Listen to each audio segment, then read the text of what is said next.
أعوذ بالله من الشيطان الرجيم. بسم الله الرحمن الرحيم.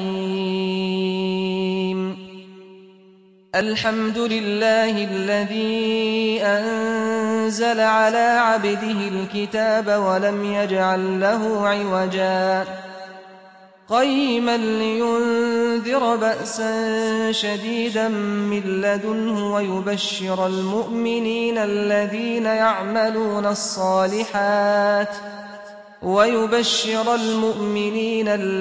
يعملون الصالحات أن لهم أجرا حسنا ماكثين فيه أبدا وينذر الذين قالوا اتخذ الله ولدا ما لهم به من علم ولا لآبائهم كبرت كلمة تخرج من أفواههم إن يقولون إلا كذبا فلعلك باخع نفسك على آثارهم إن لم يؤمنوا بهذا الحديث أسفا إنا جعلنا ما على الأرض زينة لها لنبلوهم أيهم أحسن عملا وإنا لجاعلون ما عليها صعيدا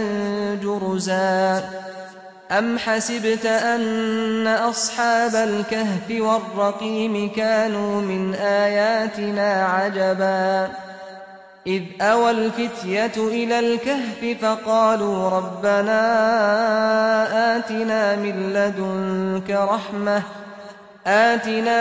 لدنك رحمة وهيئ لنا من أمرنا رشدا فضربنا على آذانهم في الكهف سنين عددا ثم بعثناهم لنعلم أي الحزبين أحصى لما لبثوا أمدا.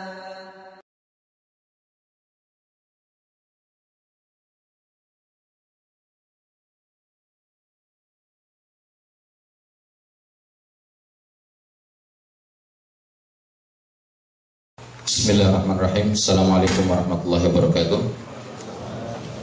Alhamdulillahi wassalatu wassalamu ala rasulillah wa ala alihi wa sahabatihi wa man tabi'ahum bi ihsan ila yaumiddin wa ba'd. Ikhwani fiddin, a'azzakumullahu jami'an. Saudara dan saudariku sekalian yang dimuliakan oleh Allah, segala puji yang paling sempurna kita panjatkan hanya kepada Allah, dan salawat serta salam yang selalu tercurah kepada junjungan mulia kita Nabi besar Muhammad sallallahu alaihi wasallam, juga kepada keluarganya, para sahabatnya yang mulia, dan orang-orang yang selalu konsisten mengikuti jejaknya sampai datangnya hari pembalasan. Sebuah kehormatan dan kemuliaan pada kesempatan pagi Jumat yang cerah ini, kita kedatangan tamu yang insya Allah sudah tidak asing lagi, Ustadz kita, guru kita, Ustadz Yazid bin Abdul Qadir Jawas. Dan ini adalah merupakan kesempatan yang kami tunggu, dan saya pribadi menunggu-nunggu untuk beliau bisa datang ke majelis ini, memberikan nasihat-nasihat, ujangan-ujangannya yang insya Allah bisa bermanfaat bagi kita semua dalam rangka ketaatan kita kepada Allah Tabaraka wa Ta'ala, dan semakin menambah khazanah ilmu kita dalam rangka untuk lebih bisa menjadi manusia-manusia yang mendekatkan diri kepada Allah Subhanahu wa Ta'ala, lebih bersemangat dalam melaksanakan amal soleh, dan sekaligus kita lebih tahu tentang bagaimana metode dan manhaj di dalam kita merealisasikan Islam, agama tercinta dan yang mulia ini. Dan tanpa panjang lebar, langsung saja waktu dan tempat kita persilahkan kepada Ustadz Yazid untuk memberikan kajiannya, dan insya Allah tema kajian kita adalah prinsip-prinsip akidah ahli sunnah wal jamaah. Syukran, terima kasih. Wabillahi taufiq. Assalamualaikum warahmatullahi wabarakatuh. Fa'alaihi falyatafaddal mashkura. Innal hamdalillah nahmaduhu wa nasta'inuhu wa nastaghfiruh ونعوذ بالله من شرور أنفسنا ومن سيئات أعمالنا من يهده الله فلا مضل له ومن يضلل فلا هادي له أشهد أن لا إله إلا الله وحده لا شريك له وأشهد أن محمدا عبده ورسوله يا أيها الذين آمنوا اتقوا الله حق تقاته ولا تموتن إلا وأنتم مسلمون يا أيها الناس اتقوا ربكم الذي خلقكم من نفس واحدة وخلق منها زوجها وبث منهما رجالا كثيرا ونساء واتقوا الله الذي تساءلون به والأرحام إن الله كان عليكم رقيبا يا أيها الذين آمنوا اتقوا الله وقولوا قولا سديدا يصلح لكم أعمالكم ويغفر لكم ذنوبكم ومن يطع الله ورسوله فقد فاز فوزا عظيما أما بعد فإن أصدق الحديث كتاب الله وخير الهدي هدي محمد صلى الله عليه وعلى آله وسلم وشر الأمور محدثاتها وكل محدثة بدعة وكل بدعة ضلالة وكل ضلالة في النار. Ayolah ikhwah, a'azakumullah, kepada ikhwah dan akhwat yang dimuliakan oleh Allah Subhanahu wa taala. Alhamdulillah, kita bersyukur kepada Allah Subhanahu wa taala atas segala nikmat yang Allah karuniakan kepada kita, nikmat Islam, nikmat iman, nikmat sehat, nikmat afiat, nikmat dijauhkan oleh Allah dari berbagai macam malapetaka. Kita bersyukur kepada Allah Subhanahu wa taala atas segala nikmat yang Allah karuniakan kepada kita, dan kita wajib bersyukur kepada Allah atas seluruh nikmat yang Allah karuniakan. Dan kita berusaha menjadi hamba-hamba yang bersyukur kepada Allah Subhanahu wa taala. Kepada ikhwan dan akhwat, pada pagi hari ini saya diminta untuk mengisi kajian dari buku Prinsip Akidah Ahlus Sunnah wal Jamaah. Buku ini agak tebal ya, tentunya nggak semua dibahas, tapi ada beberapa poin yang kita bahas yang mudah-mudahan bermanfaat untuk kita semuanya. Sebelum kita masuk ke dalam kajian, saya ingatkan bahwa kita datang ke tempat ini untuk ngaji, untuk menuntut ilmu. Karena itu kita niatkan ikhlas karena Allah Subhanahu wa taala. Niatkan bahwa kita datang ke tempat ini untuk thalabul ilmi, untuk mendapatkan ilmu yang bermanfaat, sebagaimana kita selalu dan senantiasa berdoa, sebagaimana Nabi SAW berdoa setiap selesai sholat subuh, bahwa Nabi SAW berdoa, Allahumma inni as'aluka ilman nafi'a wa rizqan thayyiba wa amalan mutaqabbala. Setiap selesai sholat subuh, Nabi SAW berdoa, Allahumma inni as'aluka ilman nafi'a, ya Allah, kumohon kepada Engkau ilmu yang bermanfaat, wa rizqan thayyiba, rezeki yang halal, wa amalan mutaqabbala, dan amal yang diterima. Jadi kita ingin kita mendapatkan ilmu yang bermanfaat. Jadi jangan sampai kita ngaji cuma sekedar kumpul, tapi kita berusaha setiap kajian itu kita mendapatkan manfaat, setiap kajian mendapatkan faedah, setiap kajian menambah ilmu kita, setiap kajian menambah rasa takut kita kepada Allah Subhanahu wa taala. Sebagaimana dikatakan oleh Al-Imam Ibn Rajab Al-Hambali, bahwa yang dikatakan ilmu itu takut kepada Allah. Semakin kita mengkaji, maka semakin tumbuh rasa takut kita kepada Allah Subhanahu wa taala. Seperti disebutkan dari Abdullah bin Mas'ud radhiyallahu anhu. Kata Abdullah bin Mas'ud radhiyallahu anhu, "Laisa al-ilmu bi kathratir riwayah, innamal ilmu al-khasyatu." Bukannya ilmu itu banyaknya meriwayatkan hadis, tapi yang dikatakan ilmu itu al-khasyatu, takut kepada Allah Subhanahu wa taala. semakin dia mengkaji ilmu syar'i, semakin bertambah rasa takut dia kepada Allah Subhanahu wa taala. Dan riwayat ini, riwayat Abu Mas'ud, diriwayatkan oleh Imam Ahmad di dalam kitabnya Az-Zuhud, diriwayatkan juga oleh Imam Abu Nuaim dalam kitabnya Hilyatul Awliya, dan yang lainnya. Jadi ilmu itu harus menambah rasa takut kita kepada Allah Subhanahu wa taala. Jadi bukan sekedar kita asal datang, kumpul, tapi bagaimana ilmu ini bermanfaat untuk kita dunia dan akhirat. Ikhwan fiddin, a'azakumullah. Jalan yang antum tempuh untuk menuntut ilmu ini jalan yang benar, jalan yang lurus, jalan yang diridhai oleh Allah SWT. Karena menuntut ilmu merupakan kewajiban atas setiap mukmin dan mukminah, setiap muslim dan muslimah. Sebagaimana sabda Rasulullah SAW, talabul ilmi faridatun ala kulli muslimin. Menuntut ilmu itu wajib atas setiap muslim, wajib. Setiap muslim wajib menuntut ilmu, wajib.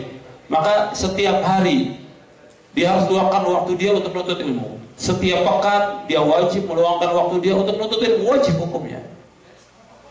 Sebab kita sebagai seorang muslim, muslimah harus tahu tentang agama Islam yang kita peluk, yang kita anut, yang kita yakini merupakan satu-satunya agama yang benar, agama yang diridhai oleh Allah SWT, dan agama yang membawa manusia kepada cahaya, membawa kepada keselamatan, membawa kepada kedamaian, membawa kepada kebahagiaan. Maka dia harus menuntut ilmu syar'i supaya tahu dia agama yang hak ini, agama yang indah, agama yang sempurna. Dia wajib mengetahui ini. Dan ini jalan yang antum tempuh juga jalan yang benar dan diridhai oleh Allah. Dan jalan ini yang akan membawa manusia ke surga. Kalau antum menuntut ilmu dengan ikhlas karena Allah, dan kemudian antum berusaha untuk mengamalkannya, jalan ini yang akan membawa manusia ke surga. Sebagaimana sabda Rasulullah SAW dalam hadis yang sahih yang diriwayatkan oleh Imam Muslim dan yang lainnya dari sahabat Abu Hurairah radhiyallahu anhu, Nabi bersabda sallallahu alaihi wasallam, "Wa man salaka tariqan yaltamisu fihi ilman sahhalallahu lahu bihi tariqan ilal jannah." Barang siapa yang berjalan untuk menuntut ilmu, maka Allah akan mudahkan jalannya ke surga. Jadi orang yang berjalan untuk menuntut ilmu, Allah akan mudahkan jalan ke surga. Makanya kita ingin Allah mudahkan jalan kita ke surga. Karena tujuan dari hidup seorang mukmin dan mukminah jannah. Tujuan hidup seorang muslim surga. Dunia ini gak ada arti apa-apa. Dunia ini lebih jelek daripada bangkai kambing. Dunia ini gak ada harganya, meskipun hanya seberat sayap nyamuk, gak ada harganya dunia ini. Makanya orang yang sangat bodoh kalau dia hidup untuk mencari dunia. Bukan hanya bodoh, sangat bodoh. Sebagaimana dijelaskan oleh Al-Imam Ibnu Qayyim di dalam kitabnya Iddatus Sabirin wa Zakhiratus Syakirin. Beliau menjelaskan tentang betapa jeleknya dunia ini. Bahwa dunia ini gak ada harganya sama sekali, insyaallah. Sebagaimana hadis yang sahih, Nabi SAW melewati seekor kambing yang sudah menjadi bangkai. Nabi tawarkan kepada sahabat, siapa di antara kalian yang mau seekor bangkai kambing ini? Kata para sahabat, kami nggak mau ya Rasulullah. Kalau seandainya dia masih hidup, cacat telinganya, apalagi sudah jadi bangkai. Kata Nabi SAW, dunia ini lebih jelek daripada bangkai kambing ini. Dunia ini lebih jelek dari bangkai kambing. Begitu juga Nabi SAW bersabda dalam hadis yang sahih yang diriwayatkan oleh Imam At-Tirmidzi. Nabi bersabda SAW, "Lau kanatid dunya ta'adilu indallahi janaha ba'udatin ma saqa kafiran minha syarbata ma'in." Kalau seandainya dunia ini berharga di sisi Allah seberat sayap nyamuk, maka Allah tidak akan memberikan setetes air pun kepada orang kafir. Kalau dunia ini berharga seberat sayap nyamuk, maka Allah tidak akan berikan setetes air pun orang kafir. Dunia ini tidak ada harganya, seberat sayap nyamuk. Dan di dunia ini tidak ada orang jual sayap nyamuk, tidak ada. Tidak ada orang jual sayap nyamuk. Tapi dunia ini lebih jelek daripada sayap nyamuk. Makanya bodoh kalau ada orang yang mengejar dunia, sibuk dengan dunia, orang yang bodoh. Kata Ibnu Qayyim, akalnya idiot. Makanya kita harus menjadi orang-orang yang berakal dan mempunyai hati dalam melihat dunia ini dan menuju akhirat nanti.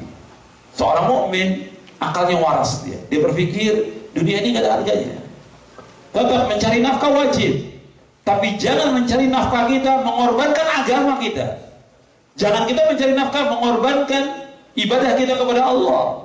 Jangan kita mencari nafkah mengorbankan hak yang harus kita penuhi, hak Allah, hak orang tua kita, hak istri, hak anak, jangan dikorbankan. Wajib cari nafkah, tapi jangan sampai kita mengorbankan semua hak, dan Allah akan tuntut sampai hari kiamat hak itu nanti. Kita wajib cari nafkah, tapi sekedarnya. Dunia ini sekedar kita cari. Tujuannya bahwa kita akan kembali kepada Allah dan kita akan ditanya tentang apa yang kita lakukan di muka bumi ini. Jadi kita harus bagaimana berbekal untuk akhirat. Berbekal. Dunia ini tempat singgah, kata Rasulullah SAW. Gak mungkin orang singgah itu bertahun-tahun, gak mungkin.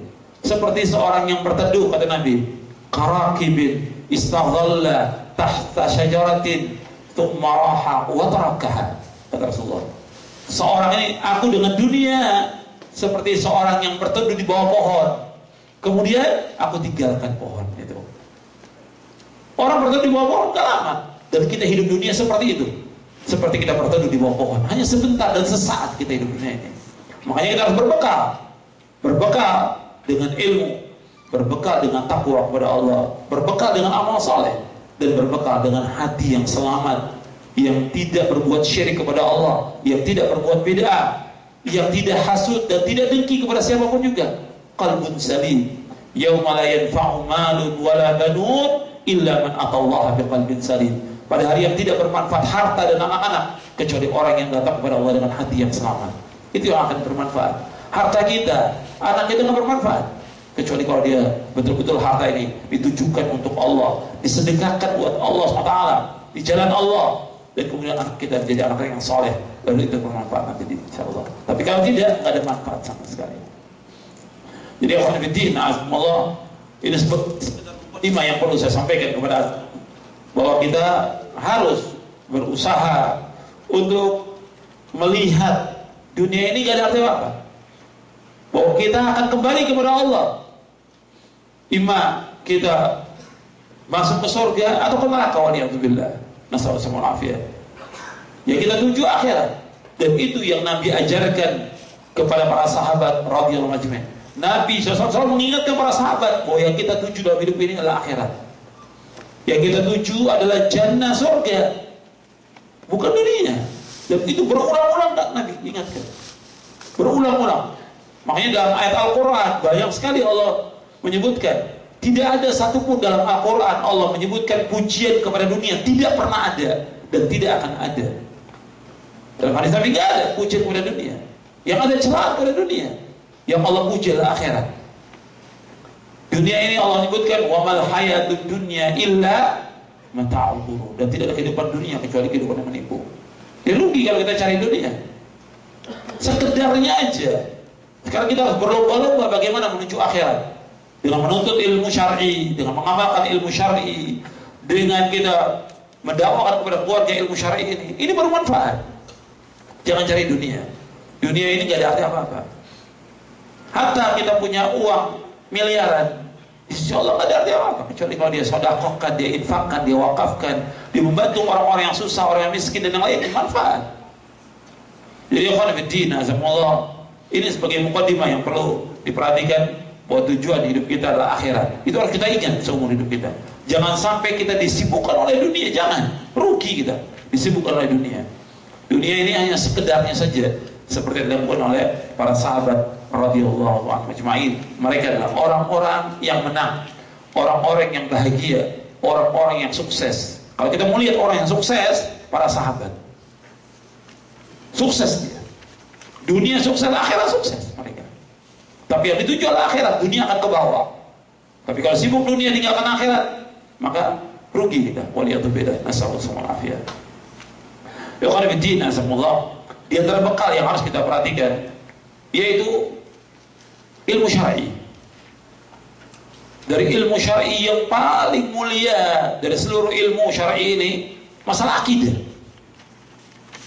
Kita wajib menuntut ilmu.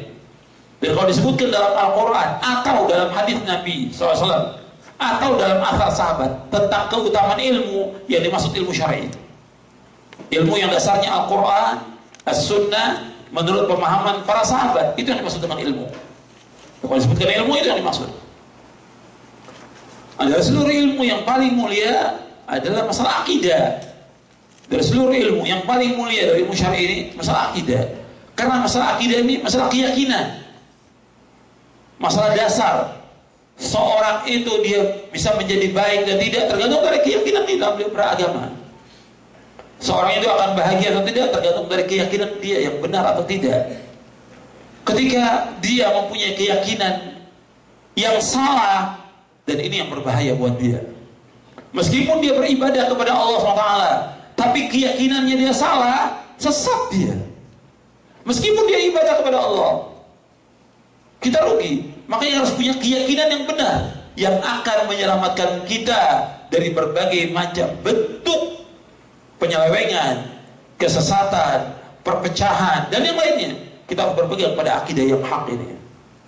Akidah yang diajarkan oleh Rasulullah SAW kepada para sahabatnya, yang diajarkan oleh para sahabat kepada semua para tabi'in dan yang lainnya. Jadi ikhwan fillah, azzakumullah, masalah akidah ini masalah penting yang wajib kita berpegang dengan akidah ini. Ada orang-orang yang berpegang kepada akidah yang salah, akhirnya gimana? Rusak hidupannya, tidak barokah hidupnya, meskipun dia beribadah kepada Allah. Saya ambil contoh, dan contoh ini banyak.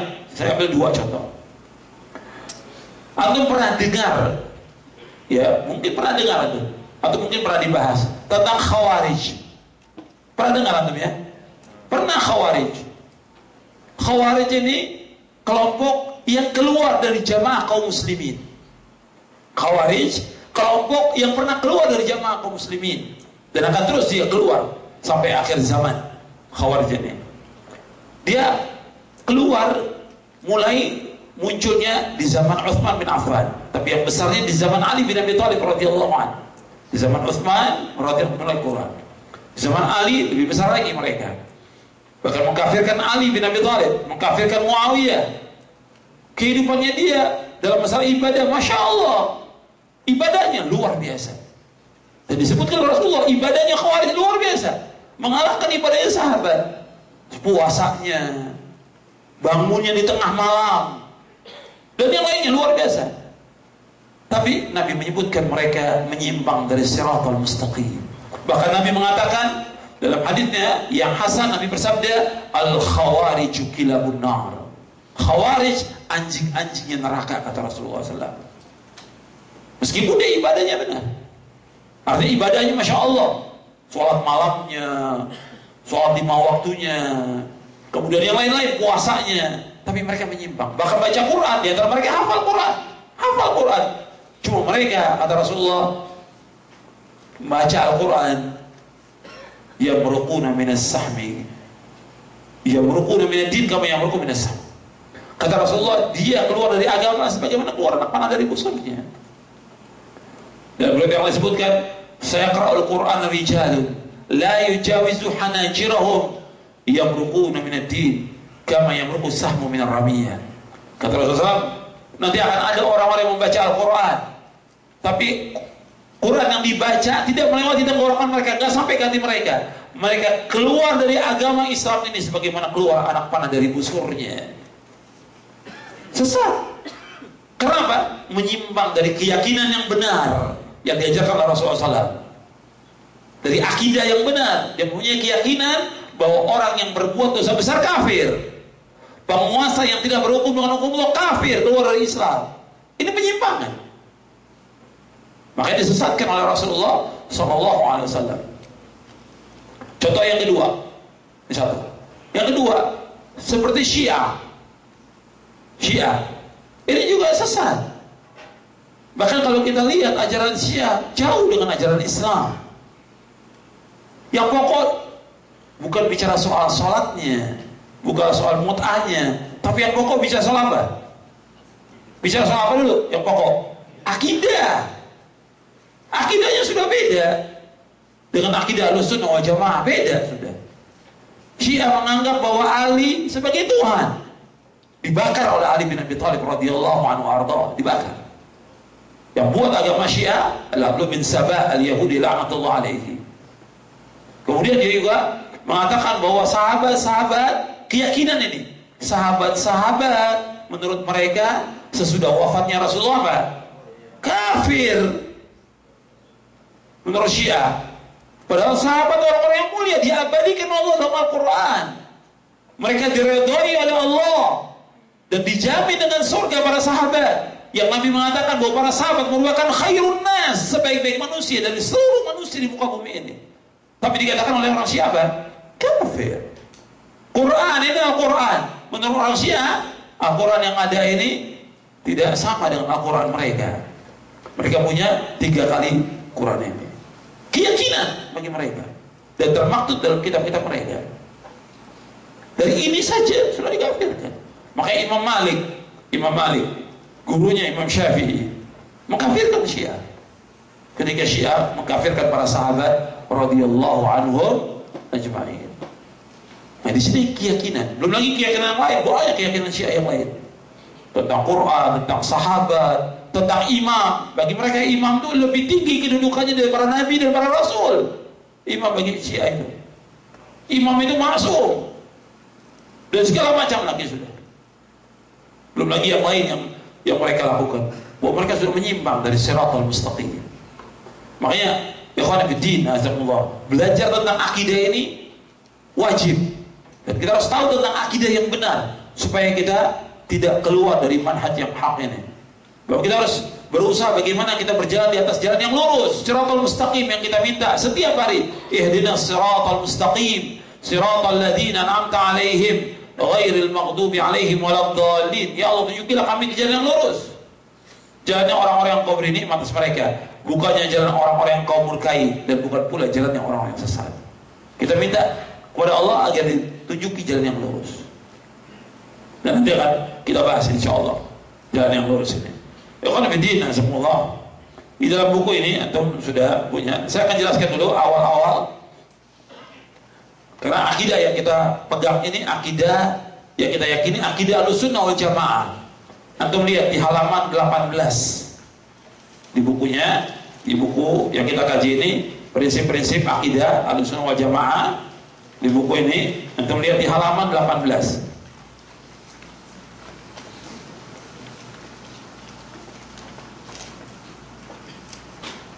Kalau tentang akidahnya itu di halaman 15, halaman 16 tentang akidah. Jadi akidah itu adalah iman yang teguh dan pasti yang tidak ada keraguan sedikit pun bagi orang yang meyakininya.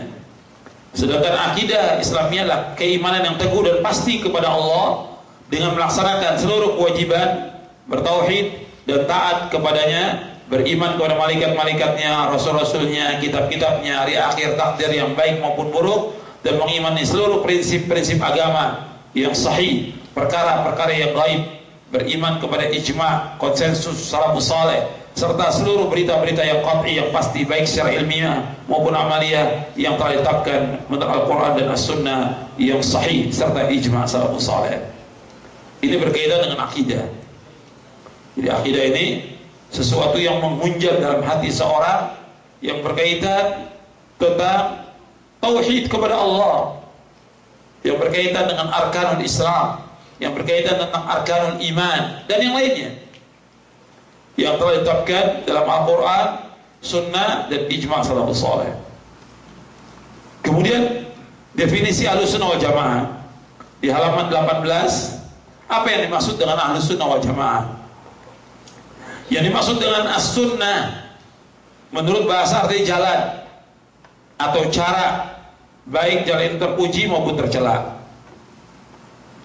Sedangkan menurut istilah ulama akidah, as-sunnah adalah petunjuk yang telah dilakukan oleh Rasulullah SAW dan para sahabatnya radhiyallahu anhum ajma'in, baik dalam ilmu, i'tiqad, keyakinan, perkataan maupun perbuatan. Dan inilah sunnah yang wajib diikuti. Orang yang mengikutinya akan dipuji dan orang yang menyalahinya akan dicela. Saya ulangi dan saya akan jelaskan. As-sunnah adalah petunjuk yang dilakukan oleh Rasulullah SAW dan para sahabatnya, baik dalam ilmu, i'tiqad, keyakinan, perkataan maupun perbuatan. Dan inilah sunnah yang wajib diikuti. Orang yang mengikuti akan dipuji dan orang menyalahinya akan dicela. Jadi sunnah itu di sini disebutkan ilmu, yang kedua i'tiqad, yang ketiga perkataan dan perbuatan. Ini yang mencakup seluruhnya pengertian sunnah.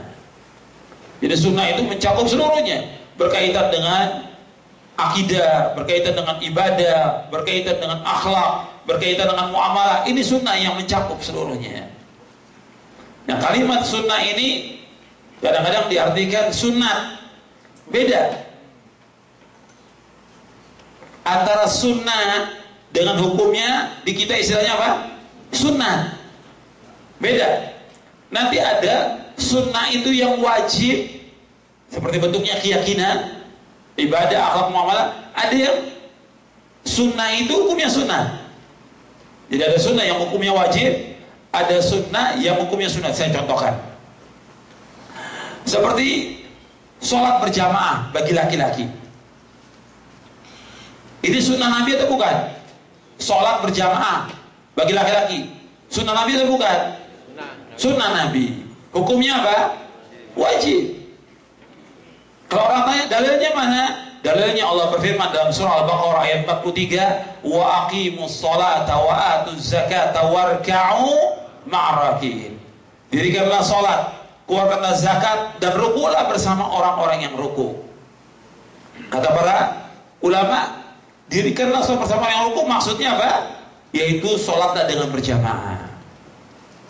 Jadi sholat berjamaah sunnah Nabi. Nabi nggak pernah tinggal sholat berjamaah bersama para sahabat. Terlalu berjamaah. Hukumnya apa? Hukumnya wajib. Makanya dalam tafsir Ibnu Katsir ketika menafsirkan ayat surah Al-Baqarah ayat 43, kata Ibnu Katsir begini, rahimahullah, istadalla aktsarul ulama bihadhil ayat ala wujubi salatil jamaah. Para ulama mengambil dalil dengan ayat ini tentang wajibnya salat berjamaah. Jadi ini berjamaah sunnah Nabi. Hukumnya apa? Wajib. Nanti ada seperti juga salat sunat rawatib, yang rawatib yang mengiringi salat yang wajib. Ini juga Nabi kerjakan, tapi hukumnya apa? Sunnah. Jadi ada yang sunat, dia sunnah, hukumnya sunnah. Nanti ada lagi sunat tapi hukumnya wajib. Sunatan. Iya. Kalau di kita kan sunat, bahasa syariatnya khitan. Hukumnya apa? Wajib. Menurut mazhab Syafi'i bahwa khitan itu sunat, wajib bagi laki-laki dan sunnah bagi perempuan. Meskipun sebagian lagi mengatakan wajib dua-duanya. Tapi yang pertengahan dari 3 pendapat ulama, pendapat Imam Syafi'i, khitan adalah wajib bagi laki-laki tapi sunat bagi perempuan. Jadi ini masalah, ini kadang-kadang diartikan semuanya sunat. Sunnah yang wajib, ada sunnah yang hukumnya sunat, tapi ada yang sunat hukumnya wajib. Sunatan itu hukumnya wajib. Sekarang kita lanjutkan. Disebut ahlu sunnah karena kuatnya mereka berpegang dan ittiba, mengikuti sunnah Nabi SAW dan para sahabatnya. Jadi orang dikatakan ahlu sunnah karena apa? Karena mereka berpegang kepada sunnah Nabi SAW. Dikatakan ahlu sunnah karena berpegang pada sunnah. Kemudian al-jamaah, ahlu sunnah wal jamaah. Al-jamaah menurut ulama akidah adalah generasi yang pertama dari umat ini, yaitu generasi sahabat, tabi'in dan tabi'ut tabi'in, serta orang-orang yang mengikuti dalam kebaikan hingga hari kiamat, karena mereka berkumpul di atas kebenaran. Jadi dikatakan al-jamaah, yang pertama kali disebut al-jamaah itu para sahabat. Ketika Nabi SAW menyebutkan umat Islam akan berpecah menjadi 73 golongan, 72 masuk neraka, 1 yang masuk surga. 1 yang masuk surga ini Nabi SAW menyebutkan itu al-jamaah. Nah, yang dimaksud al-jamaah di sini yaitu para sahabat yang mengikuti para sahabat. Dasarnya apa? Hadis lain. Kalau tadi hadis sahih, Satatariku ummati ada di buku ini sahih dari Imam Ahmad, Abu Dawud, Tirmidzi dan yang lainnya. Ada riwayat Tirmidzi yang syaratnya hasan, yaitu Nabi menyebutkan ketika menyebutkan tentang perpecahan umat, Nabi menyebutkan yang selamat satu golongan itu ma ana alaihil yauma wa ashabi, yaitu orang-orang yang mengikuti aku dan para sahabatku. Jadi yang selamat satu golongan itu yang dikatakan al-jamaah, yaitu orang-orang yang mengikuti aku dan para sahabatku. Itu makna yang pertama dari al-jamaah. Makna yang kedua dari al-jamaah yaitu kebenaran. Meskipun orang itu sendiri, tapi dia berpegang kepada kebenaran Quran dan Sunnah menurut pemahaman salafus saleh, maka dia dikatakan al-jamaah. Seperti perkataan Abdullah bin Mas'ud radhiyallahu an, al-jama'atu ma wafaqal haqq wa in kunta wahdak. Jamaah itu yang sesuai dengan kebenaran meskipun kau sendiri. Jadi jamaah itu yang sesuai dengan kebenaran meskipun kau sendiri. Jadi kalau kita di satu tempat sendirian tapi kita berpegang teguh pada Quran Sunnah menurut pemahaman salafus saleh, tetap kita dikatakan jamaah. Yang ketiga, makna jamaah adalah yaitu orang yang berkumpul di bawah ulil amri. Itu jamaah. Jadi ulil amri, kemudian orang membaiat ulil amri ini, maka itu dikatakan al-jamaah. Dan gak boleh orang keluar dari ulil amri ini. Seperti di Saudi ini, ya di Saudi ini ada raja dan orang-orang baiat, maka ini namanya al-jamaah. Ketika ada orang yang menyempal, memberontak, maka dia keluar dari jamaah dan diancam dengan ancaman yang keras oleh Rasulullah SAW, orang yang keluar dari jamaah kaum muslimin. Tapi yang dimaksud di sini adalah penguasa, bukan membuat jamaah-jamaah sendiri, bukan. Bab di kita banyak jamaah. Ya, ada jamaah Islam jamaah, ada jamaah muslimin, segala macam. Yang mereka membaiat imamnya, kemudian nanti yang lain gak setuju bikin lagi terus sampai ada ratusan jamaah. Jadi gak boleh dalam Islam. Ini justru membawa kepada apa? Perpecahan. Bahkan sampai kepada pertumpahan darah. Dan gak boleh.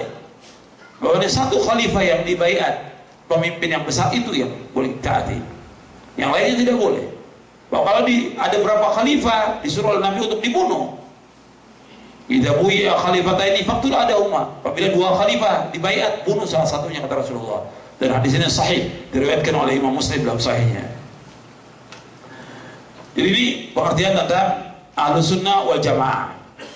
Jadi al-Jamaah karena mereka bersatu di atas kebenaran, tidak mau berpecah belah dalam urusan agama, berkumpul di bawah kepemimpinan para imam yang berpegang kepada al-haq, tidak mau keluar dari jamaah mereka dan mengikuti apa yang telah menjadi kesepakatan salaful ummah. Kesimpulannya, jadi Ahlus Sunnah wal Jamaah adalah orang yang mempunyai sifat dan karakter. Coba kita lihat di halaman 19. Jadi Ahlus Sunnah wal Jamaah adalah orang yang mempunyai sifat dan karakter mengikuti sunnah Nabi sallallahu alaihi wasallam dan menjauhi perkara-perkara yang baru dan bid'ah dalam agama. Jadi dia mengikuti sunnah dan menjauhi perkara-perkara yang baru, perkara bid'ah. Nah, kadang-kadang disebut juga dengan istilah ahlul hadis, ahlul athar, ahlul ittiba', ta'ifah al-mansurah, al-firqah an-najiyah, al-ghuraba. Tentang munculnya istilah ini munculnya sudah lama, ya, sejak munculnya ahlul bidah maka dikatakanlah ahlus sunnah. Pada hakikatnya kalimat ini nggak perlu kalau tidak muncul ahlul bidah. Ketika muncul membedakan yang mana ahlus sunnah, yang mana ahlul bidah.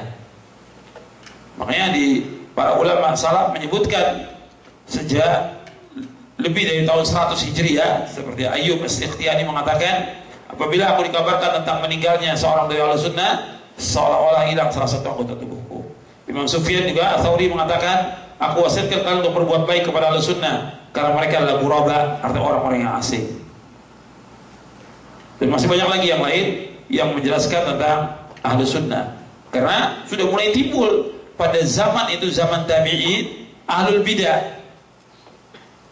Tapi sebetulnya ahlul bidah siapa? Yang tadi saya contohkan siapa? Khawarij, kemudian Syiah, kemudian yang lain lagi muncul, Jahmiyah dan yang lainnya.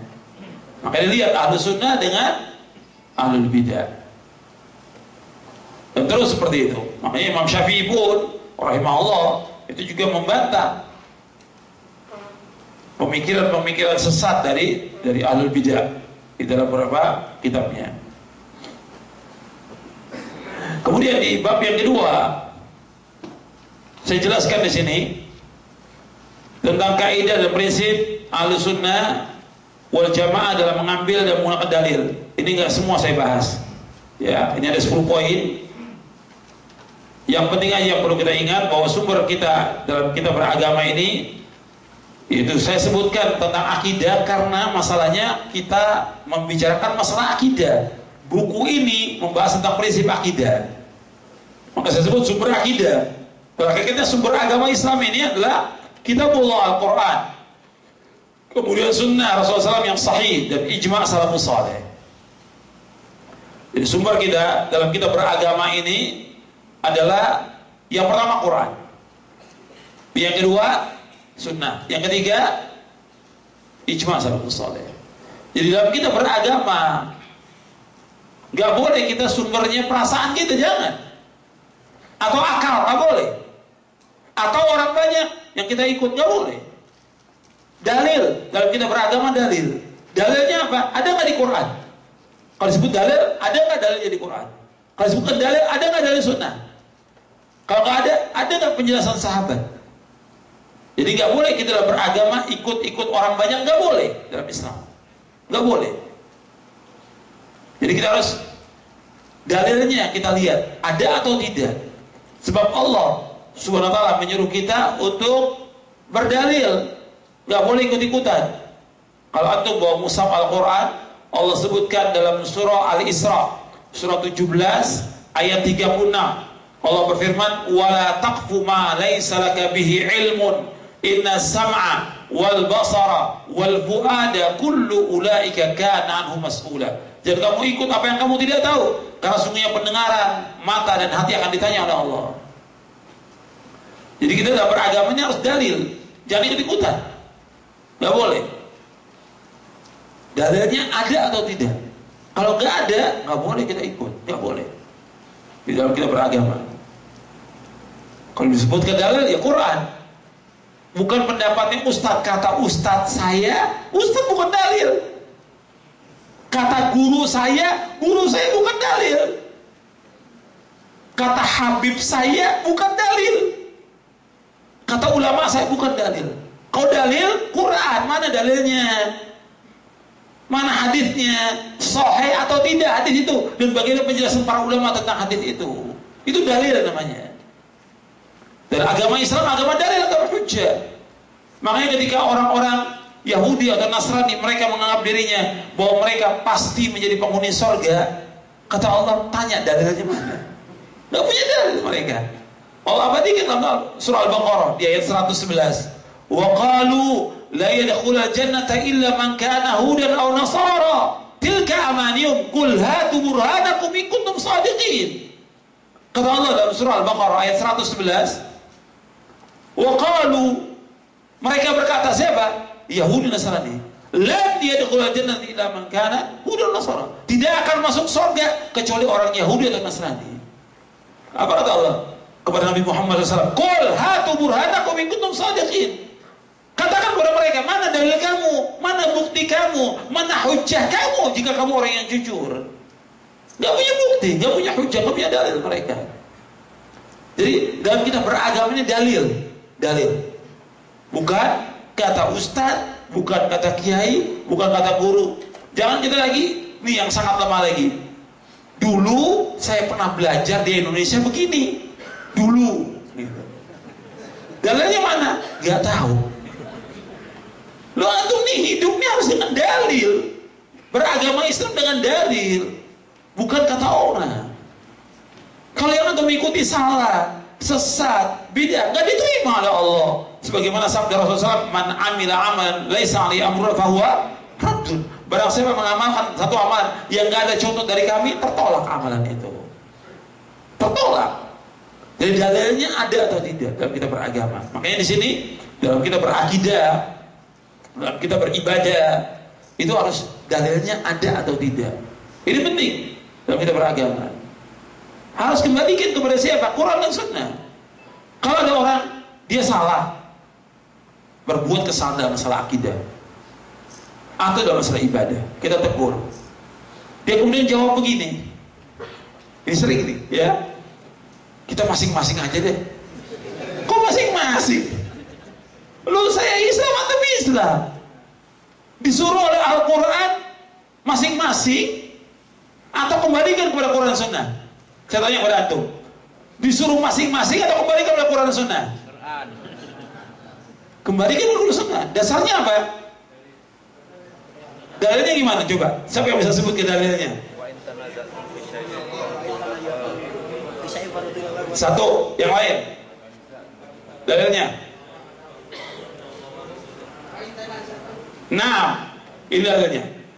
Fa in tanaza'tum fi syai'in farudduhu ila Allah war Rasul in kuntum tu'minuna billahi wal yawmil akhir. Dzalika khairun wa tawila. Dalam surah An-Nisa surah yang keempat ayat 59. Ya ayyuhalladzina amanu athi'ullaha wa athi'ur rasul wa ulil amri minkum. Fa in tanaza'tum fi syai'in farudduhu ila Allah war Rasul in kuntum tu'minuna billahi wal yawmil akhir. Dzalika khairun wa tawila. Allah berfirman dalam surah An-Nisa ayat 59. Artinya, wahai orang beriman, taat kepada Allah, taat kepada Rasul, dan ulil amri di antara kamu. Fa in tanazatum fi syai'in, apabila kamu berselisih tentang sesuatu, farudduhu ila Allah wa Rasul. Kembalikan kepada siapa? Kembalikan kepada Allah, kembalikan kepada Rasul. Jika kalian beriman kepada Allah dan akhir, dzalika khairun wa ahsanu ta'wila. Yang demikian yang paling baik dan sebaik-baik akibatnya. Jadi kalau ada perselisihan dalam masalah kita beragama, nggak bisa kita masing-masing aja, nggak boleh. Justru kita mencari yang saya lakukan ini benar atau salah. Tolong antum beritahu kepada saya. Tolong Ustaz bimbing saya. Itu orang Islam seperti itu. Bukan masing-masing. Berarti yang ditonjolkan pada dia ketika mengatakan masing-masing, apa yang ditonjolkan? Hawa nafsu. Yang ditonjolkan apa? Ego. Yang ditunjukkan apa? Dia apa? Tabiatnya yang jelek, bukan. Mestinya dia tunjukkan tawadhu. Saya ini nggak ngerti, tolong beritahu kepada saya. Jangan masing-masing. Kalau orang kafir mungkin ngomong begitu nggak apa-apa. Lakum dinukum waliyadin. Untuk orang kafir, awalnya ayatnya kuliah ayyuhal kafirun. Kok orang Islam masing-masing? Dalilnya mana kembalikan? Jadi kalau kita berakidah, beragama, coba, mana keterangannya? Saya ini nggak tahu, saya dulu dari kecil diajarkan orang tua saya begini. Oh ini keliru, yang kamu yakini keliru, ini yang benar seperti ini. Itu dibimbing kita. Dan memang kita dibimbing, diberitahu. Alhamdulillah yang tadinya kita salah, keliru, sesat, dibimbing. Kita bersyukur pada Allah. Tapi kalau kita berkeras, udah, nggak usah ngurusin saya masing-masing. Sesat nantinya. Rugi dunia, rugi akhirat dia. Kita ingin selamat dunia, ingin selamat akhirat. Makanya ketika kita ditegur oleh orang ini salah, kembali. Jangan kita mengikuti hawa nafsu. Kalau mengikuti hawa nafsu, pasti sesat, pasti sudah sesat. Allah menyebutkan demikian. Wala tattabil hawa fayudillaka an sabilillah. Jadi kamu ikuti hawa nafsu, maka kamu akan sesat dari jalan Allah. Jadi yang kita ikuti Quran, ikuti sunnah Nabi SAW. Jelas ya? Nih. Kita lanjutkan. Yang kedua, setiap sunnah yang sahih yang berasal dari Rasulullah SAW wajib diterima, walaupun sifatnya ahad. Artinya bukan hadis yang mutawatir. Ini wajib kita terima. Apa yang kata Rasulullah SAW, ini wajib diterima. Wa ma atakumur rasul fakhudhu wa ma nahakum anhu fantahu. Apa yang saja datang kepada Rasul kamu ambil, yang dilarang kamu tinggalkan. Ini tentang masalah ini dibahas oleh Al-Imam Asy-Syafi'i dalam kitabnya Risalah. Tentang orang-orang mengatakan kita nggak perlu hadis-hadis mutawatir. Dan kita nggak perlu hadis ahad, kita harus perlu yang mutawatir. Dibantah oleh Imam Syafi'i dalam kitabnya Risalah. Dibantah juga oleh Imam Al-Qayyim dalam kitabnya As-Sawaiq Al-Mursalah. Panjang ini. Jadi, saya nggak bahas. Pokoknya kalau ada hadis yang sahih kita wajib terima. Selama yang riwayat sahih kita wajib terima. Nggak boleh kita tolak, kita wajib terima. Kemudian yang ketiga, tuh lihat ya di halaman 24, yang menjadi rujukan dalam memahami Al-Quran dan Sunnah adalah nas Al-Quran maupun hadis yang menjelaskan. Kemudian pemahaman salafus saleh dan para imam yang mengikuti jejak mereka, serta dilihat arti yang benar dari bahasa Arab. Jika hal tersebut sudah benar, maka tidak dipertahankan lagi dengan hal-hal yang berupa kemungkinan sifatnya menurut bahasa. Jadi yang menjadi rujukan dalam memahami Al-Quran, As-Sunnah, nas Al-Quran sendiri. Kemudian baru hadis Nabi, kemudian penjelasan para sahabat. Sampai contoh, ya, yang berkaitan dengan masalah akidah ini. Allah menyebutkan di dalam Al-Quran jelas sekali, bukan satu, bukan dua, ratusan ayat. Allah menyebutkan bahwa Allah itu berada di atas langit dan Allah bersemayam di atas arsy. Kita wajib mengimani, wajib meyakini. Allah berfirman Ar-Rahmanu 'ala arsy istawa, bahwa Allah bersemayam di atas arsy. Kita wajib mengimani Allah di atas. Allah juga berfirman A'amintum man fis sama, apakah kamu merasa aman dengan yang di langit? Begitu juga Allah menyebutkan wa huwal qahiru fawqa ibadi, Allah itu berada di atas, yang berkuasa. Allah juga berfirman ilaihi yas'adul kalimut thayyib wal 'amalus shalih yarfa'u. Semua terangkat dan naik kepada Allah, kalimat yang baik. Semuanya. Berarti Allah berada di mana? Di atas. Wajib kita imani, wajib kita yakini. Dan nggak bisa ditakwil lagi dengan yang lain, nggak boleh. Makanya ada orang-orang yang bingung dia mengatakan Allah itu nggak di atas, nggak di bawah, nggak di dalam alam, nggak di luar alam. Lantas di mana dong Allah? Bingung dia juga. Antum menyembah zat yang antum sendiri nggak tahu. Padahal jelas Allah menyebutkan dalam Al-Quran dan Nabi menyebutkan. Kita wajib menetapkan apa yang Allah tetapkan dan kita wajib menetapkan apa yang ditetapkan oleh Rasulullah SAW. Jangan ditakwil, jangan diingkari, tetap seperti itu. Ketika kita sujud, ini kerendahan yang paling rendah, kita sujud kepada Allah SWT. Kita membaca apa? Subhana rabbiyal a'la. Maha suci Allah yang maha apa? Yang maha tinggi. Yang maha tinggi. Sujud itu sedekat-dekat seorang hamba kepada Allah sujud. Ketika sujud itu dia mengucapkan subhana rabbiyal a'la. Maha suci Allah yang maha tinggi. Karena Allah itu berada di atas. Yang wajib kita tetapkan demikian, nggak boleh kita takwil, nggak boleh kita ingkari. Kemudian yang keempat prinsip utama dalam agama, semua telah dijelaskan oleh Rasulullah. Siapapun tidak berhak untuk mengadakan sesuatu yang baru yang tidak ada contoh sebelumnya, apalagi sampai mengatakan hal tersebut bagian dari ajaran agama.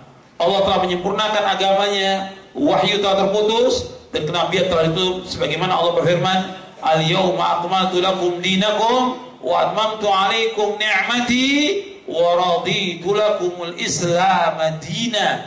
Pada hari ini aku telah sempurnakan bagimu agamamu, aku telah cukupkan nikmatku atasmu dan aku ridho Islam menjadi agama bagimu. Sempurna agama Islam ini, sempurna. Jadi nggak boleh orang menambah-nambah lagi. Semua Nabi sudah jelaskan kepada umat Islam, semuanya Nabi sudah jelaskan. Yang membawa manusia ke surga Nabi sudah jelaskan, yang membawa manusia ke neraka Nabi sudah jelaskan lengkap. Dalam hadis yang diriwayatkan dari sahabat Abu Dzar, yang diriwayatkan oleh Imam At-Tabrani dalam kitabnya Mu'jamul Kabir, Rasul bersabda, "Ma baqiya syai'un yuqarribu minal jannati wa yuba'idu minan nari illa waqad buyyina lakum."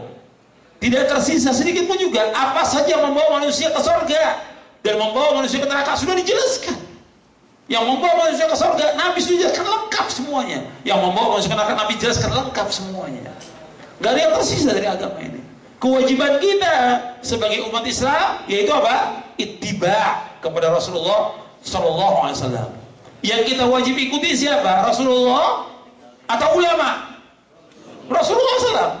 Allah berfirman dalam surah Ali Imran, surah yang ketiga, ayat 31. Allah berfirman, "Qul in kuntum tuhibbunallaha fattabi'uni yuhibbukumullah wa yaghfir lakum dzunubakum wallahu ghafurur rahim." Katakanlah, seandainya kamu cinta kepada Allah, ikuti siapa?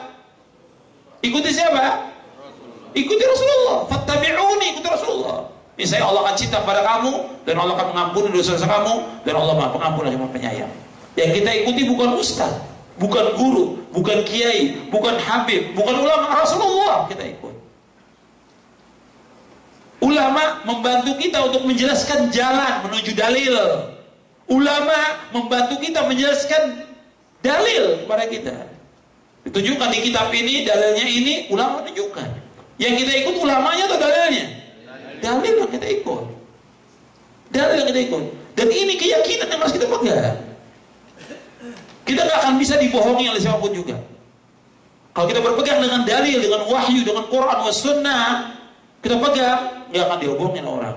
Tapi ketika kita ikut fulan, gampang dibohongi oleh orang nanti kita. Dan gampang disesatkan oleh manusia. Tapi kalau kita dalil, gak bisa goyah kita. Kita berpegang dengan dalil, mana keterangannya, mana dalilnya, mana hujjahnya. Sebagaimana Allah sebutkan dalam Al-Quran, tadi sudah saya bacakan ayatnya.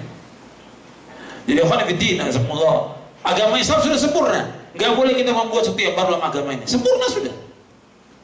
Jangan, gak boleh buat golongan, gak boleh membuat aliran, gak boleh buat torekot, gak boleh buat jalan sendiri, gak boleh. Gak boleh buat ibadah-ibadah tertentu atau perayaan, gak boleh. Islam sudah sempurna. Kewajiban kita untuk mengikuti. Dan ini selamat. Karena bukan soal banyak kita beribadah kepada Allah, tapi sesuai tidak dengan sunnah Nabi.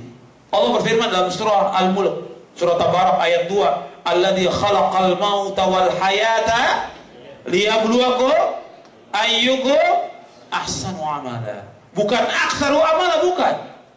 Allah yang menciptakan mati dan hidup untuk menguji kalian, siapa di antara kalian yang paling banyak atau paling baik? Paling baik. Ayyukum ahsanu amal, yang paling baik amalnya. Kalau disebutkan yang paling baik amalnya, yaitu akhlasuhu wa aswabuhu.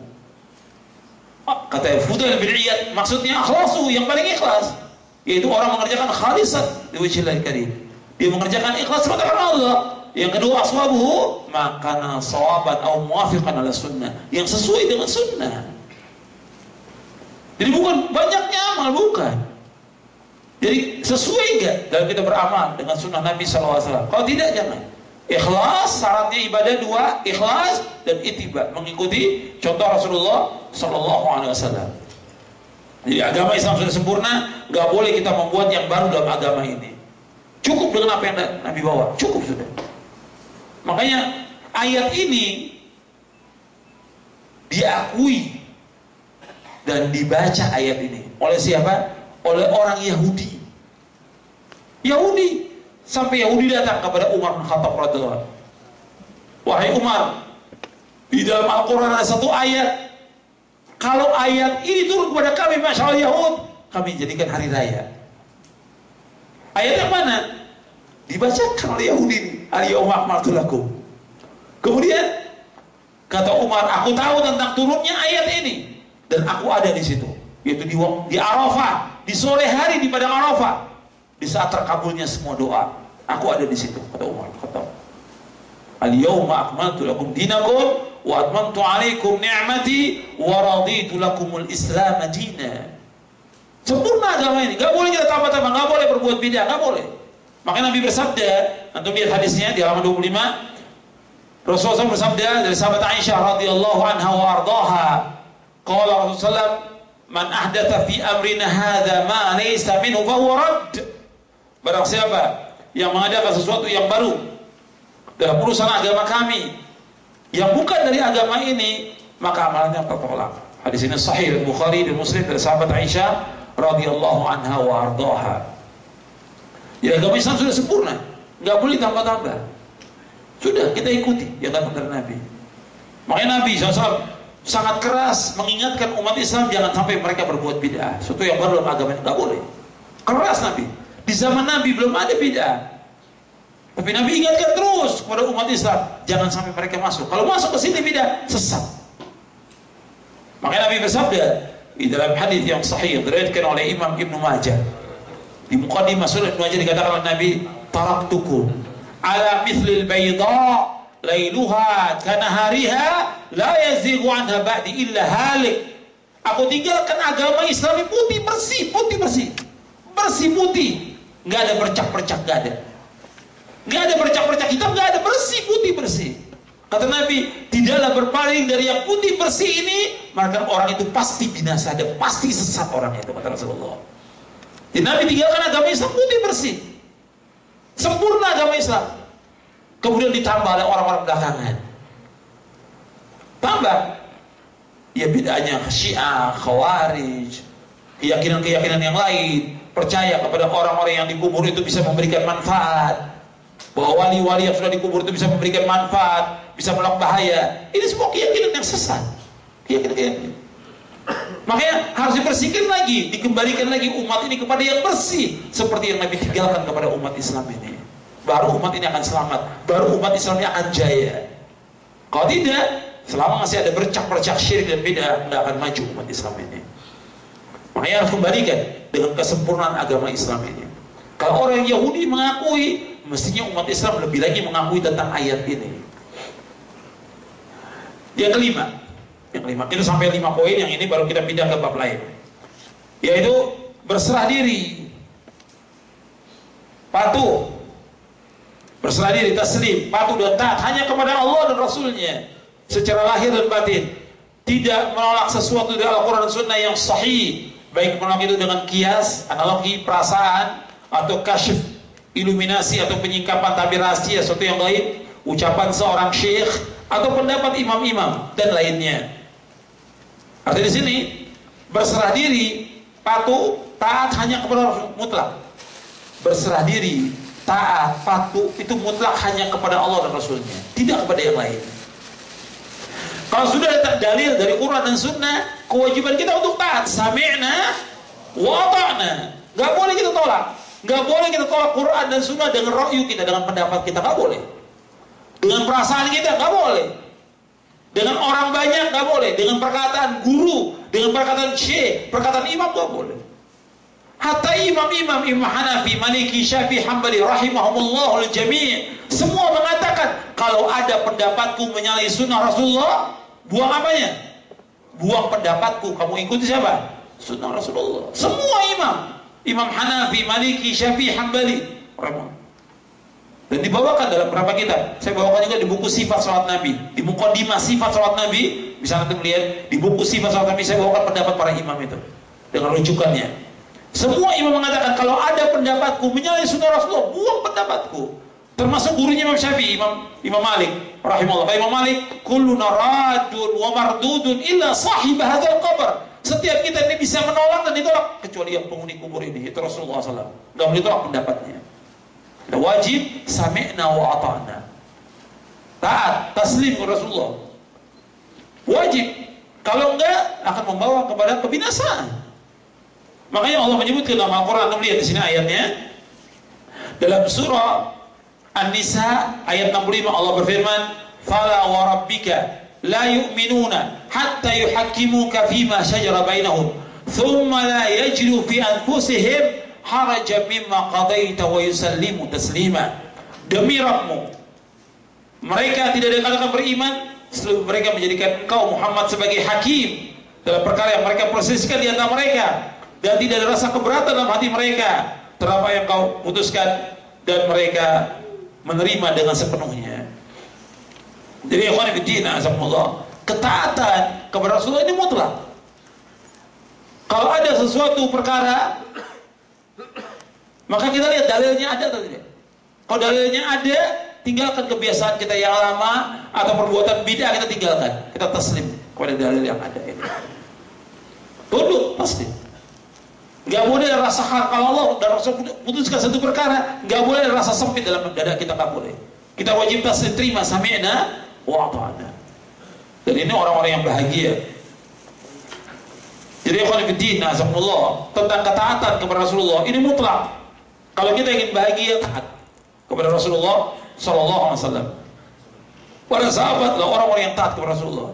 Makanya umat Islam, mereka semuanya dijamin dengan surga apabila mereka taat kepada Rasulullah sallallahu alaihi wasallam.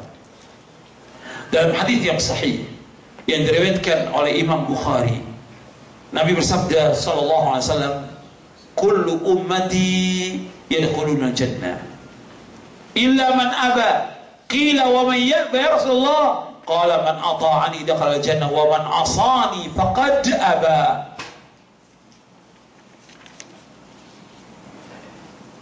Kata Rasulullah, setiap umatku akan masuk surga. Setiap umatku akan masuk surga. Kecuali yang enggak. Para sahabat bertanya, siapa yang enggak ya Rasulullah? Barang siapa yang taat kepada aku, dia akan masuk surga. Siapa yang tidak taat, maka dia enggak. Jadi orang yang taat kepada Rasulullah masuk surga.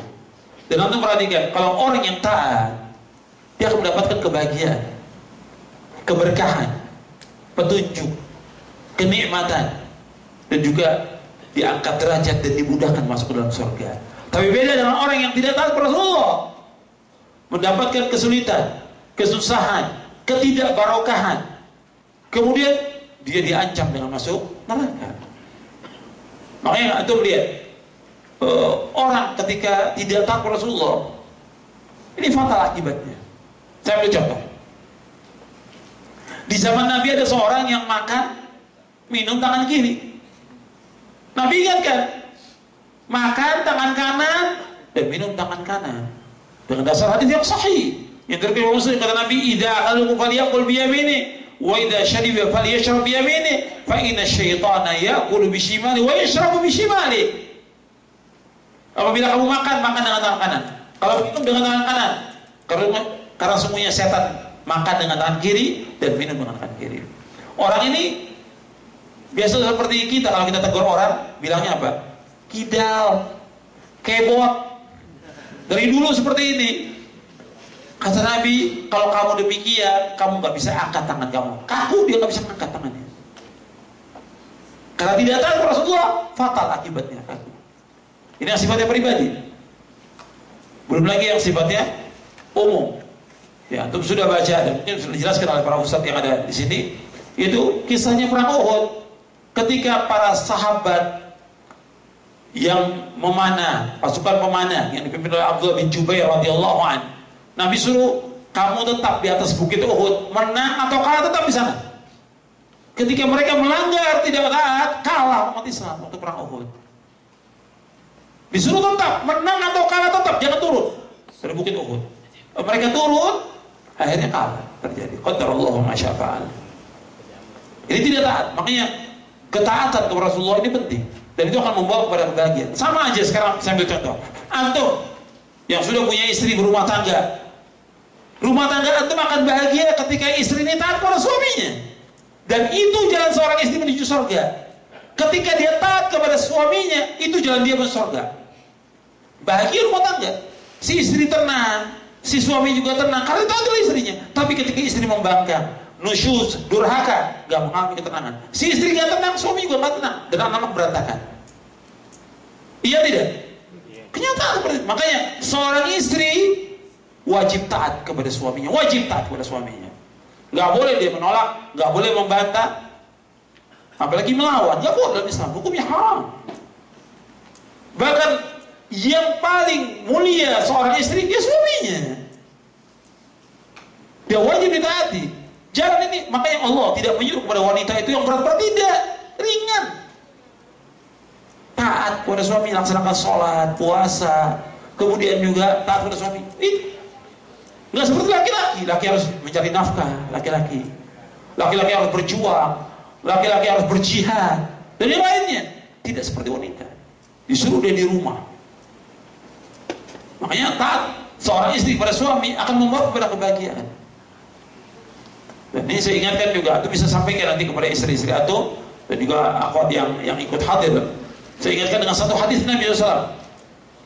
Nabi bersabda SAW dan hadis yang diriwayatkan oleh Imam Ibn Hibban dalam kitabnya Ma'riful Dhama'an dan juga yang lainnya. Nabi SAW bersabda, "Idza shallatil mar'atu khamsaha wa shamat syahraha wa hasanat farjaha wa ata'at ba'laha dakhalatil jannati min abwabil jannati sya'at."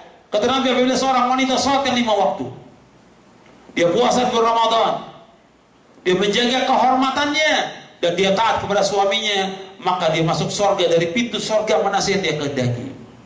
Mudah. Hadis ini sahih, disahihkan oleh Syekh Al-Albani dalam Sahih Jami' Shaghir dan juga beberapa kitab yang lainnya.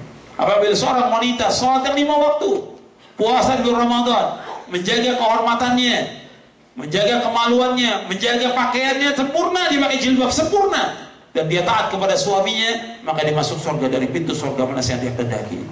Udah. Makanya perempuan wajib taat kepada suami, akan membawa kepada kebahagiaan. Juga kita semuanya yang laki-laki perempuan wajib taat kepada Rasulullah Sallallahu Alaihi Wasallam. Ini akan membawa kepada kebahagiaan dunia dan akhirat, membawa kepada ketenangan, membawa kepada kedamaian, membawa kepada keberkahan. Dan antum lihat, kalau orang-orang taat kepada Rasulullah, setiap ada nas dalil dari Quran dan Sunnah dilaksanakan. Dan ini semuanya mudah. Antum perhatikan, saya ingat kepada antum semuanya, bahwa seluruh syariat, semua syariat Islam semuanya mudah. Nggak ada satu pun syariat Islam yang sulit, tidak ada sama sekali. Semuanya mudah. Baik tentang akidah, ibadah, akhlak, muamalah, semuanya mudah. Kenapa? Kadang-kadang orang itu berat melaksanakannya. Berat melaksanakannya karena dia banyak dosa dan maksiat yang dilakukan. Berat melaksanakannya karena dia mengikuti hawa nafsu. Berat melaksanakannya karena dia terpengaruh dengan banyaknya orang. Berat melaksanakannya karena dia sudah terbiasa dengan adat, istiadat, kebudayaan dan yang lain yang sulit dia keluar dari tempat itu. Agama Islam semuanya mudah. Gak ada satupun yang sulit. Allah berfirman, yuridullahu bikumul yusra wala yuridikumul usra. Allah mengendaki kemudahan dan tidak mengendaki kesulitan. Dan juga Nabi bersabda SAW, inna hadha dina yusr. Agama Islam mudah, tidak sulit. Di seluruh agama ini semuanya mudah, gak ada satupun yang sulit. Sekarang kita lanjutkan. Kita lanjutkan bab yang keempat.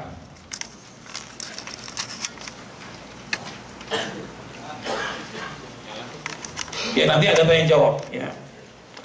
Bab yang keempat, kewajiban ittiba, mengikuti jejak salafus saleh dan menetapkan manhajnya. Untuk melihat halaman 35. Tidak semuanya di sini. Satu atau dua dalil aja saya sebutkan di sini. Tentang wajibnya kita mengikuti jejak salafus saleh, mengikuti jejak para sahabat Rasulullah SAW. Sebab Rasulullah SAW telah memuji bahwa para sahabat merupakan generasi yang terbaik dari umat ini. Khairun nas, sebaik-baik manusia. Dan kita disuruh oleh Rasulullah untuk mengikuti jejak mereka, para sahabat. Allah berfirman di dalam surah Al-An'am ayat 153. Atau lihat di halaman 36, 37. Wa anna hadha sirati mustaqiman fattabi'uhu wa la tattabi'us subula fatafarraqa bikum an sabili dzalikum wassaqum bihi la'allakum tattaqun. Dan sungguh inilah jalanku yang lurus, maka ikutilah, jangan kamu ikuti jalan-jalan yang lain yang akan mencerai beraikan kamu dari jalan Allah. Demikian Allah perintahkan kepada kamu agar kamu bertakwa. Abdullah bin Mas'ud radhiyallahu anhu berkata, khatta Rasulullah SAW خطا بيده ثم قال هذا سبيل الله مستقيما وخط خطوطا عن يمين وشماله ثم قال هذه سبل متفرقة ليس منها سبيل إلا عليه شيطان يدعو إليه ثم قرأ قوله تعالى وأن هذا صراط مستقيما فاتبعوه ولا تتبعوا السبل فتفرق بكم عن سبيل ذلكم وصاكم به لعلكم تتقون. Rasulullah SAW membuat garis dengan tangannya, kemudian beliau bersabda, ini jalan Allah yang lurus. Lalu beliau membuat garis di kanan kirinya, kemudian beliau bersabda, ini jalan-jalan yang bercerai-berai, jalan-jalan yang sesat. Tidak ada satupun jalan-jalan ini kecuali di dalamnya ada setan yang menyuruh kepadanya. Selanjutnya beliau SAW membaca firman Allah Ta'ala, wa anna hadha sirati mustaqiman, sampai akhir. Dan sungguh ini jalanku yang lurus, maka ikutilah, jangan kamu ikuti jalan yang lain yang akan mencerai mereka dari Allah. Demikianlah Allah perintahkan kepada kamu agar kamu bertakwa. Antum lihat di sini, Nabi membacakan ayat dalam surah Al-An'am ayat 153, digaris oleh Nabi, satu garis. Kemudian di kanan kiri garis itu ada garis-garis yang pendek. Kata Nabi, wa anna hadza sirati mustaqiman fattabi'u, dibacakan ayat, ini jalanku yang ikuti. Di kanan kiri garis itu ada garis-garis yang pendek. Kata Nabi, ma min sabirin illa wa alaihi syaitan yad'u ilaihi. Ini tidak ada satupun jalan dari jalan melainkan pasti ada syaitan yang mengajaknya. Pasti ada syaitan yang mengajaknya. Nabi sudah ingatkan, artinya jalan-jalan yang lurus, tapi ada nanti golongan-golongan, firqah-firqah, aliran-aliran yang sesat, yang menyimpang dari jalan yang lurus ini. Dan ini Nabi sudah ingatkan, dan terjadi seperti yang kita lihat sekarang ini. Berpecah belah umat Islam, berfirqah-firqah seperti yang kita lihat. Tapi Nabi sudah memberikan solusi kembali ke jalan yang lurus ini. Itu siratal mustaqim. Lebih jelas lagi antum lihat di sini. Lebih jelas lagi antum lihat di halaman 41. Di halaman 44 kata Imam Ahmad bin Hanbal, usul sunnah indana at-tamassuku bima kana alaihi ashabu Rasulullah wal iqtida'u bihim wa tarkul bid'ah wa kullu bid'atin fahiya dhalalah. Kata Imam Ahmad Hanbal rahimahullah. Imam Ahmad ini muridnya siapa? Imam Ahmad muridnya siapa? Imam Syafi'i. Imam Ahmad muridnya Imam Syafi'i. Dan beliau adalah imam sunnah. Beliau ahli hadis Imam Ahmad. Sampai kata Imam Syafi'i kepada Imam Ahmad, wahai Imam Ahmad, kau lebih tahu tentang hadis daripada aku. Maka beritahu aku. Untuk menunjukkan apa? Tentang tawadhu'nya siapa? Imam Syafi'i. Meskipun Imam Ahmad muridnya, tapi Imam Syafi'i mengatakan, engkau lebih tahu dariku tentang hadis. Kalau ada yang aku tidak tahu, sampaikan kepadaku. Karena Imam Ahmad Imam Ahlussunnah. Dan luar biasa Imam Ahmad ini, luar biasa, Masya Allah. Betul-betul belajar dengan gurunya Imam Syafi'i, dan beliau luar biasa. Kelebihan oleh Allah SWT. Hafal ratusan ribu hadis dengan sanadnya. Ratusan ribu hadis dengan sanad Imam Ahmad, Imam Ahlussunnah. Imam Ahmad mengatakan, usul sunnah indana, yaitu prinsip sunnah, prinsip akidah di sisi kami, at-tamassuk bima kana alaihi ashabu Rasulullah, yaitu berpegang teguh dengan apa yang dilaksanakan oleh para sahabat Rasulullah SAW. Wal iqtida'u bihim, dan mengikuti mereka para sahabat. Wa tarkul bid'ah, dan meninggalkan semua bentuk bid'ah. Wa kullu bid'atin fahiya dhalalah, dan semua bid'ah adalah sesat. Ini dalam syarah usul i'tiqad Ahlussunnah wal Jamaah oleh Imam Al-Lalikai. Dalam syarah usul i'tiqad Ahlussunnah wal Jamaah. Ya, boleh. Ya, ini sudah nggak betah pengen saya jawab. Ya, berapa penjelasannya belum selesai ini. Tapi udah nggak betah. Ustaznya juga udah nggak betah, pengen tanya jawab juga. Kita nanti di bab kelima itu ada pembahasan tentang prinsip akidah Ahlussunnah wal Jamaah. Nanti ada bisa baca satu persatu poin-poinnya. Saya jelaskan. Artinya ini kita bicara tentang prinsip akidah Ahlussunnah. Bagaimana sih akidah Ahlussunnah wal Jamaah? Satu persatu saya jelaskan. Dari mulai tentang agama Islam, tentang rukun iman, tentang tauhid rububiyah, uluhiyah, asma wa sifat. Ini wajib diyakini. Dan yang lainnya ada di sini dalam buku ini. Ya, karena waktu kita juga terbatas, karena ini hari Jumat sampai jam 11 kasih waktu kita. Kalau ada tuh mau tanya, silakan untuk menambah penjelasan dari apa yang sudah dijelaskan. Silakan.